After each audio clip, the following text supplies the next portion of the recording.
Now today's the anniversary of the Hiroshima bombing. Now, this film Oppenheimer was released recently, and with all respect to Mr. Nolan and Mr. Murphy, whose work I admire, this is a good film, but it fails to explore key issues. Was bombing Japan with a nuclear weapon necessary? This is unexplored in the movie, in the film. They don't talk about this. The truth is that there was no need to bomb Japan with a nuclear weapon. You hear people say, well, Japan was not going to surrender. We had to bomb Japan because they just won't surrender. If we bomb Japan with a nuclear weapon, we will save lives by preventing an invasion.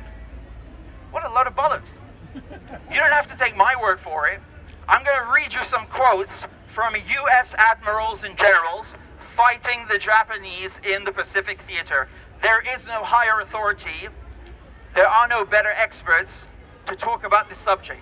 3 of the 4 chairmen of Joint Chiefs of Staff at the time said the bombing was unnecessary. Admiral Ernest King said that a naval blockade would be better than using atomic weapons. General Henry Arnold said that conventional bombing was the way to go. Dwight Eisenhower and Douglas MacArthur opposed the bombing. Admiral William Lee, chairman of the Joint Chiefs, was appalled at effects of radiation and argued that atomic bombs were unnecessary and immoral. These are the men, the top brass, fighting the Japanese. I think they know what they're talking about. Lee said that, quote, employment of the atomic bomb in war would take us back in cruelty towards non-combatants to the days of Genghis Khan. In being the first to use it, we had adopted an ethical standard common to the barbarians of the Dark Ages. Sounds nice.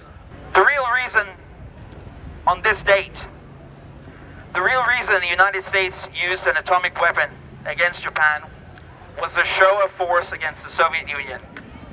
That's the truth. It was a show of force against the Soviets. I mean, Jesus Christ, talk about provocation. This kick-started an arms race, and we are living with the consequences of that arms race.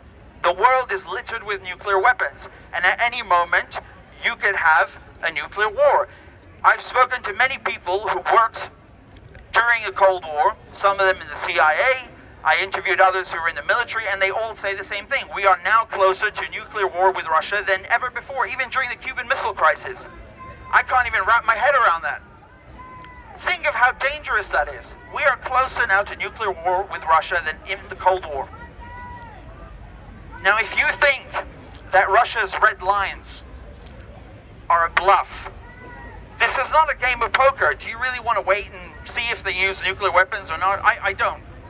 The Russians said, for example, if Ukraine is given F-16s, they're not going to wait and see whether that F-16 is carrying a nuclear warhead. They will treat every F-16 as a nuclear threat.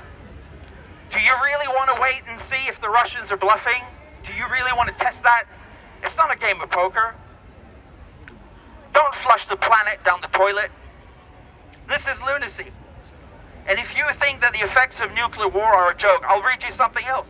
If 500 warheads were to hit major US and Russian cities, 100 million people would die in the first half an hour and tens of millions would be fatally injured.